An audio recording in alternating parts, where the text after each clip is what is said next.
the thing is with my this is the machine I actually use to just play and perform with, so I keep it very very light and I don't have too much in it. And I'm always of the fact that less is more. You know, the sometimes it's good to just have a very few things and really know them. Um, I mean, for years I had my studio at home. I had a whole bunch of hardware and like a lot of synths and like a lot of gear. And I'm a gear junkie, and I just like love to get every new piece of kit that was out there. And I realized that by the end of it, it was just making the music making process really slow because I would get really distracted by things. You know, it's like okay, I want to add a pad to that. What do I go to? I use this synth. Okay, I'll mess with it. I'll play around with it for an hour. Okay, I don't like it. I might move to something else. You know, when you have too much, sometimes it just stops you from getting to the point of things. But like with what I've done now, because this is the machine that I use um, to produce exclusively now. I don't use my desktops anymore. I've just got like two VSTs in there and maybe 10 different effects plugins or whatever, and that's all I use for all my music because I know that okay, if I need to make like a stab, for example, the same synthesizer will do that for me. And if I need to make a bass line, the same thing will do. It's like I love the Silent. I've been using it a lot. It's like a really amazing synth. And frankly, I've spent the last year like just using this as my primary synth, and I can do anything with it from making effects to bass lines to any sound that you can think of. If you know it, you can use that synthesizer to do it. So that's one piece of advice that I would give is to really learn your synthesizers that you have. A lot of times people are always looking for what's new and what's the latest and what people are talking about. I don't think that's true. I think just take like the oldest synthesizer that there is that you find or the cheapest one that you want to buy and just explore it and just really, really study it. Because if you spend like 6 months on it and you know that like the back of your hand, you'll be able to do like anything on it. I mean, you'll be able to do tricks on it that you never thought that were possible, or people with these new, all your new synthesizers can do. You can do just manage them on just one. So that's just a little bit of advice. Less is always more. Just study what you have. I mean, I actually hadn't used any of the instruments that came with Ableton. In fact, I haven't used except for the operator. I haven't used anything. But even operator, I just got into like maybe 6 months ago, and it's a phenomenal piece of kit. I mean, it's just amazing. How do you recommend playing with it? Like, just put a forward bar loop and 15 minutes a day, 7 days a week? You mean the synthesizer? Yeah, I mean like... It's like how you would play with any toy. How do you play with your iPhone, for example, when you first got it? Yeah. Just mess with it. Just like get in there and just do stuff. Sounds like you just need a kick drum that you like and sit down for Totally. like... Yes, totally. Or, another really cool thing that I used to do back in the day was I used to just play a mix set, by another artist or maybe my own mix set and just like jam over it. And just play a synthesizer over it or even a drum machine over it and just get cool things because sometimes there'll be a cool pattern playing on the track and you try and emulate that pattern and so you understand how to make it. Right. The same thing with the synth sound, Sometimes you're like, oh, right, that's a really, really cool stab he's got going on. How do I get it? And by playing along with it, you understand how the guys arrive to that sound. So it's a lot about having fun in the studio in the sense like jamming and just, playing around. And that's sometimes how you reach the best results. It's like, with me, it's always been about just like, okay, get into the studio and just like, okay, if I've got a new piece of kit, I'll sit and like just play with it for hours and hours and hours a day. It might not lead to anything, but I have understood it and I know it and I know how to work it like, bottom to top. It's like any piece of software. Cool. So it's always just, less is more, man. Just get one thing and just work it, like squeeze it. Silent is hooked up to the machine? Sorry? Is Silent hooked up to the machine or are you using a keyboard? Is Silent? Oh, Silent hooked up to a keyboard. Yeah. It's you can though. I mean, you can totally do that. It's just MIDI learn. It's easy today. Everything can be learned with any. In fact, when I'm on the road, I use a tractor F1 to actually automate stuff on Ableton. Because if I don't have anything else with me and I just want to, move some knobs simultaneously and I don't have any resource to do that, I just hook this guy up and just like MIDI map it and just do it. It doesn't really matter. Cool. Right.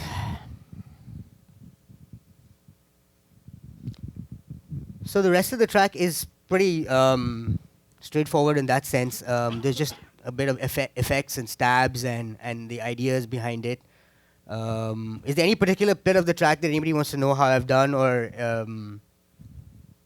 yeah?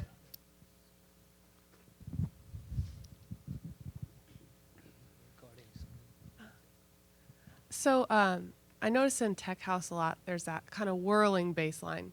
And you said you played around on a Moog and recorded it. Yeah, yeah. But I don't have that. So if I were trying to take my operator or my silent or whatever, what process would I go through to get that kind of churning bass line? Actually, the churning bit happens a lot with a swing. Okay. Yeah. If you a lot. I mean, a lot of times in dance music, everything is very static and everything is on is quantized very very strongly.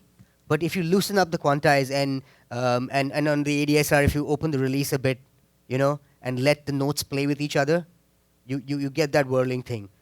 Um, Let me see if I can explain it a little better.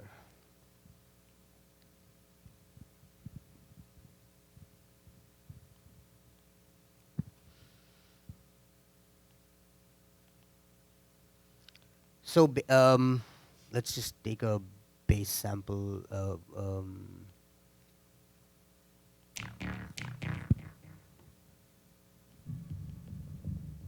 Like, okay, now you see, right, that already there is like, it's got a lot of lows in it.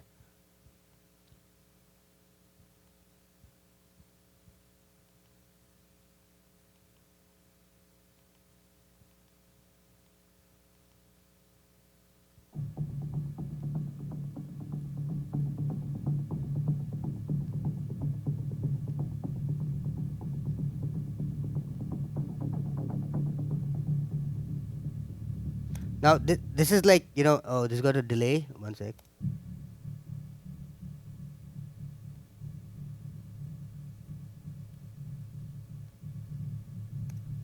So this is like obviously very tightly quantized.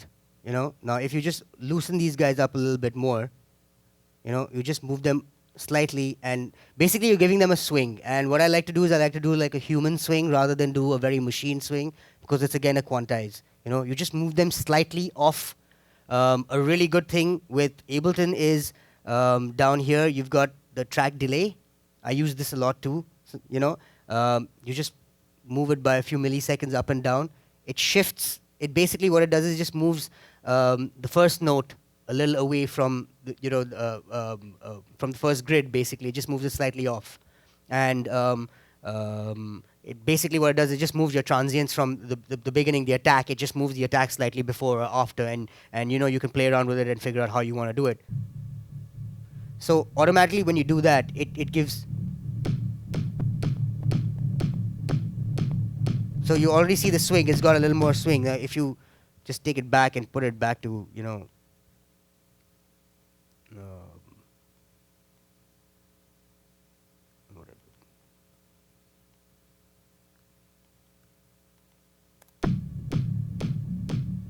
You can see it's a little more static now, right?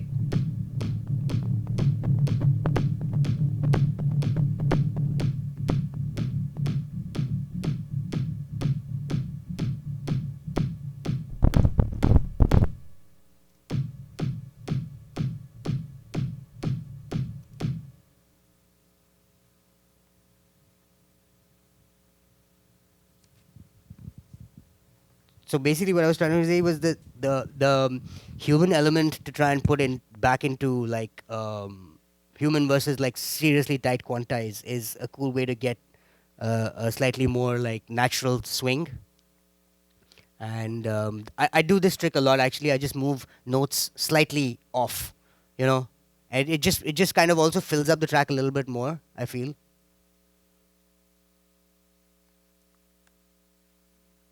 Yeah, I think the rest of the track is pretty much like pretty simple and straightforward. I kind of is there any other element that The clap. yeah, it's actually just a really really simple clap. Just yeah, I must have it's like again cut the lows, You know, it's not a very high clap. I mean, otherwise this is what it would generally be. But with a lot of the claps I like to use, I used to use this like slightly lower mid frequency.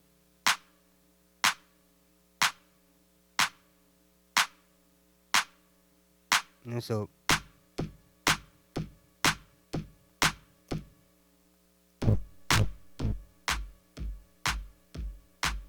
and again I use my little trusty DB audio compressor. It's just really, it makes it really tight, you know. Just but you can use any compressor, whatever you know. I think after a while, everybody gets their favorites. You know, there's certain things that you know, and you know, you like the sound of. Like I just got the UAD plugins, and I'm still figuring them out. But there's one called Fatso or something on it. Well, sausage fattener, yeah. But that's not a UAD one, right? That's the one that Dada Life made. Yeah. That's really cool. That was on this track actually, and it didn't open because I don't have it on this machine, because this track was made on my old computer. And I don't know where the sausage fattener was used, but it was definitely used somewhere. But anyway, I don't have it here. But yeah, it's cool to kind of get, you know, like one piece of kit that you really know and understand and like the sound of, to, you know, and then you use it like everywhere. You know, okay, this is my go-to guy. I know it's gonna do the trick. You know, basically. So your kick, you just have an EQ on it. Yeah. I have a very strange thing about kicks. If I use it for one track, I'll never use it again for another track.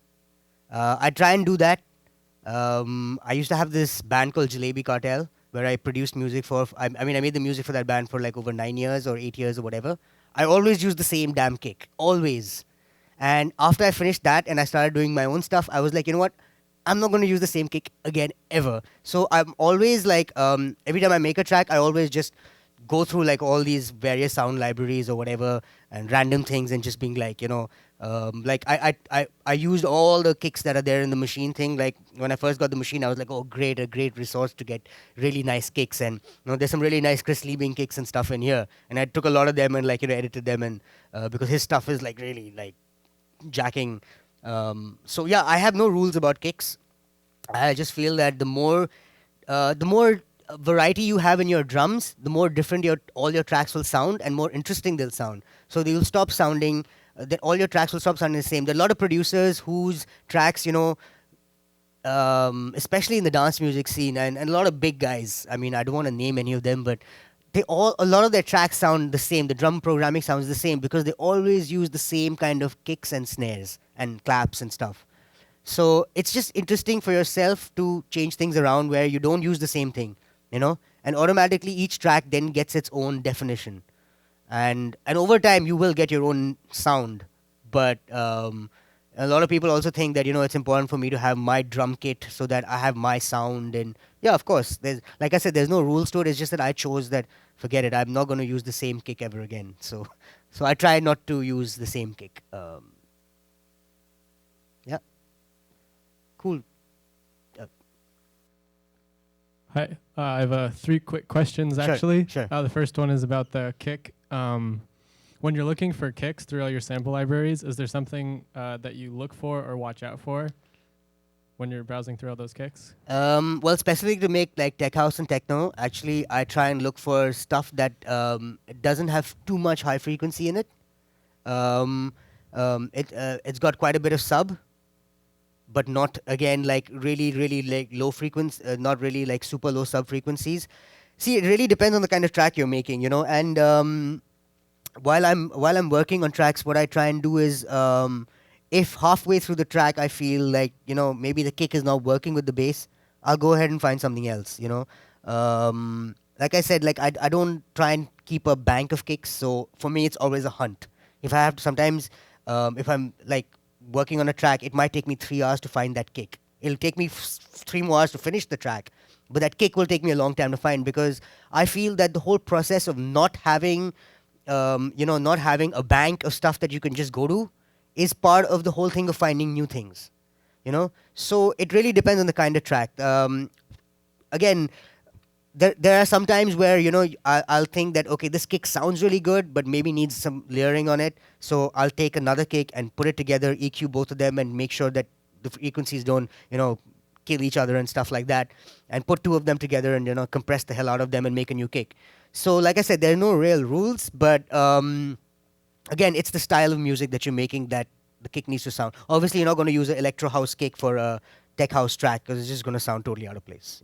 So Cool. So it's just being selective and Yeah, trying yeah. a lot of things. sure, yeah. My next question is the loopy section. I noticed you're using the transient designer to push a lot of the transients in the front out. Do you find yourself doing that a lot on hi-hats to make them jump out of the mix? I do actually. Actually, the thing is like what I started to do with this transient designers, I've also started automating it. Like,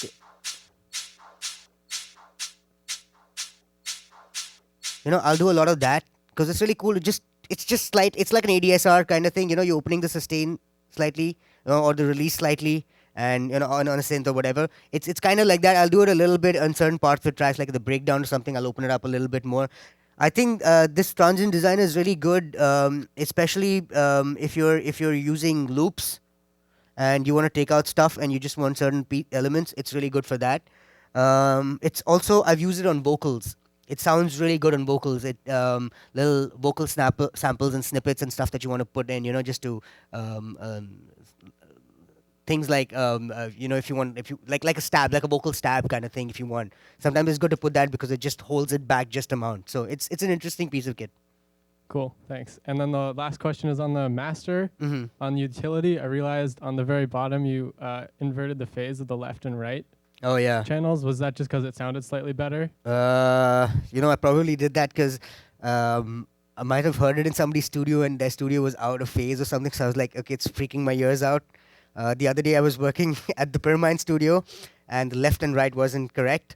And I was sitting with Dheeraj and I was like, shit, it's okay. No, so it's probably just because of that. But it really doesn't matter. I mean, mentally, when you're making music, if you know what's on the right, it's cool, and if you know what's on the left, it's cool. And if you re-listen to the track and the phase is shifted, it just sounds freaky to you. For everybody else, it'll still be the same, right? So it's more just for me. I must have just done this just because of I was probably listening to it at somebody's house and it just sounded a little weird. Okay, thanks. Cool.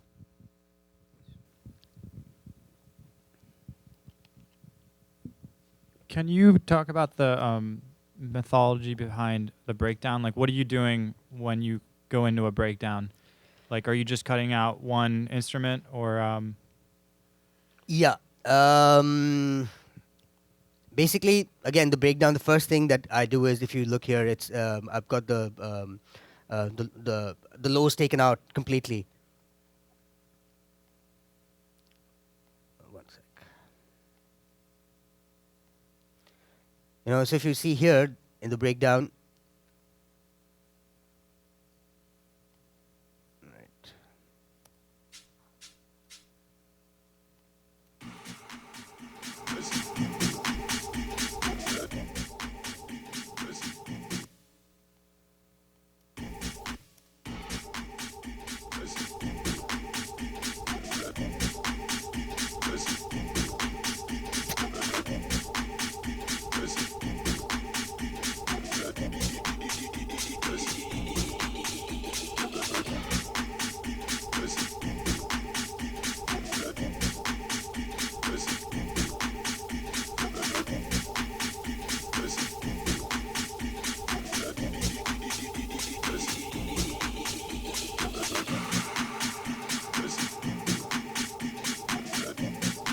So the first thing is taking out the low kick, putting a low cut on, taking out that. It basically, I mean, a breakdown is all about creating tension and the release. And obviously, being a dance floor track, you've got to create as much tension as you can. So it was all about keeping things very loopy, taking out a few elements, introducing a horn, to try and build it.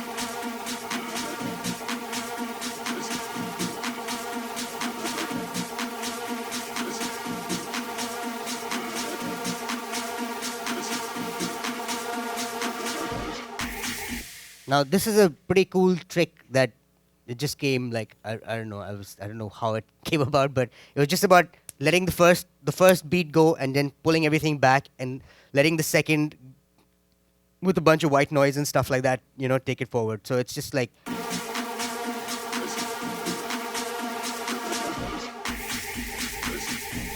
So all I did was I just took out a whole bunch of stuff, right from here, on all the tracks. Just totally, just kept the kick and the bass. That's it, and maybe a stab, or not even actually. Yeah, of course, yeah.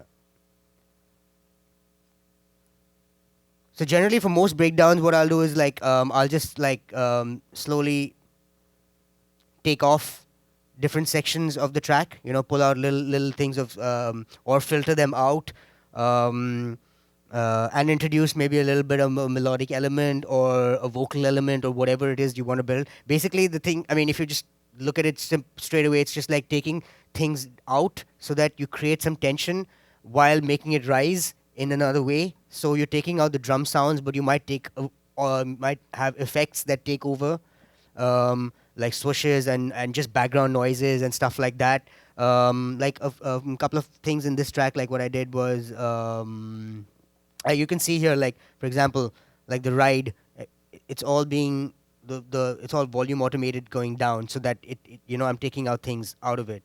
Um,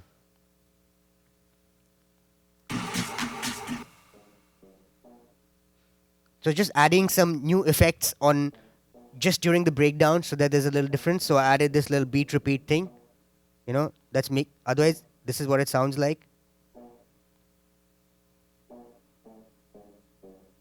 Just giving it a little bit of a slightly more melodic element rather than just being a very repetitive thing. In the breakdown, you just give it you need to have a little bit of interest that happens there. So a lot of times in the breakdowns, I'll do stuff like that.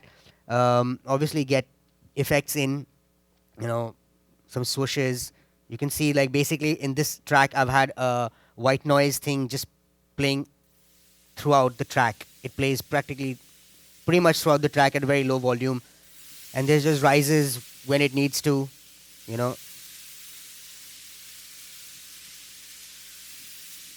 then goes down again, and then again rises. And so it also somehow, this white noise gives the track a little bit more hands up in the air vibe, sort of. That was the intention for this track. So at times it's about filling in space as well. It's make the track a little more complete, but you don't want to hear too much. So you add effects and various other noises. Yeah. I mean, basically that's pretty much it, how the breakdown happens. Like I said, this track is like so simple. The breakdown doesn't have anything going on in it. It's just got this whole vocal thing just repeating itself. And same thing for the mini breakdowns? Yeah, pretty much actually. The mini breakdowns also are exactly the same. There's nothing really going on in them except for, but the cool thing about tech house is, like, if you're just, this,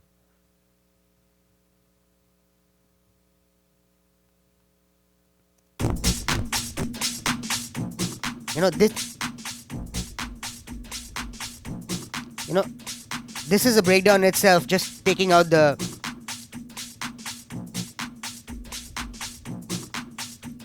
low. That was a breakdown. That was a mini breakdown. So it's just about sometimes just taking out one element, or two elements, or just taking the kick out and leave the bass line on, or stuff like that. I mean, a lot of times, like, I'm playing your tracks and I want to make a breakdown, so I do just turn the filter Exactly, up slightly, and I want to know if that's exactly what you're That's exactly what I'm doing. It's as simple as that. I mean, if this filter wasn't here, the whole track would just be a kick and bass from beginning to end. It's simple. I was just wondering what your thought process is behind when you're gonna have a breakdown, or when you're gonna have a new element coming in, or how long is your intro, or how long is your outro? Is that all depending on your DJ mixes, or? It's more based on, yeah, you're right. It's more based on how it would sound when you're playing it out, because these tracks are specifically made for me to play. The main reason I started making music was because I wanted to just play my own stuff, and I wanted to make a live act and blah blah blah. So that's how it was. So obviously, for me, it was important that the tracks work on the dance floor. I probably make like 20 tracks a month, and I'll release 2, because I think the rest are shit. So it's about how, but I test all 20 of them and I play all 20 of them, and sometimes some of them work, sometimes some of them don't work. Sometimes I'll keep some of the originals for remixes later. Maybe my idea is good, but it doesn't fill it completely. So the whole arrangement is actually, it's the part I hate. I hate arranging. Like I feel sometimes if I just make a really cool loop, I just want to play the loop and just mess around with it live. Like I hate arranging, but it has to be done. So again, there are no like hard and fast rules. It's about how much time do I want, like a lead-in time, how much lead-out time do I want. Most people give like a minute in lead-in time and like maybe 30 seconds outro kind of thing. These days, the way I play now, I'm playing totally on Tractor and things like that. So I often just loop the lead-in time and bring I actually loop, like maybe I'll loop like just this bit of the track, like this section of it, because I want to bring it in when I want the kick to come in. I want to release a button and the kick should come in. So a lot of my new tracks, actually, I make edits for myself of all my tracks where I'll have just like a 5-second intro, and then straight into the track, because I know I'm just going to loop that bit any which way and just like release it when I want. Obviously, like when you're DJing, you want a substantial amount of intro and outro time. The other way to sequence is to see how fast you get bored of that bit. Like, is it going to take you like 16 bars to get bored of it? Or is the groove interesting enough to take it to 32 bars? If it's a track which you feel like, oh shit, this is like a dope groove and like I could like listen to it for a minute. Yeah, there's so many tracks which people release which are just grooves. There's nothing else to it, and that's all they're doing is taking the kick in and out and like filtering it and stuff like that. So it's a good way to see like how fast, how much space you need for something interesting to happen next. I think that's a good way to put it. I had a question. Well, Yeah. I think you answered the first one, but what do you do when you have like a project and you're just kind of stuck? It's a good project, but you just stuck in one spot and you want to find a way to move forward from Yeah, it. just put it away. Yeah, I figured that. That's But- the best thing to do. And then the other thing is I noticed you don't really have much panning at all on your tracks. You don't. Yeah, you're right. This track has zero panning. See, like I just said, this is a pure dance floor track. This is not something that somebody is going to hear on their headphones or an audiophile is going to listen to in a nice audio space and be like, oh wow, look at that sound's coming from there and going there and blah blah blah. This is like a dance floor, hands up in the air. Nobody really gives a shit what's coming from there or there. They just want to hear it and put their hands up. I mean, having said that, there's no panning, but yeah, there is some stuff that has like an auto pan. Like for example, this horn thing here.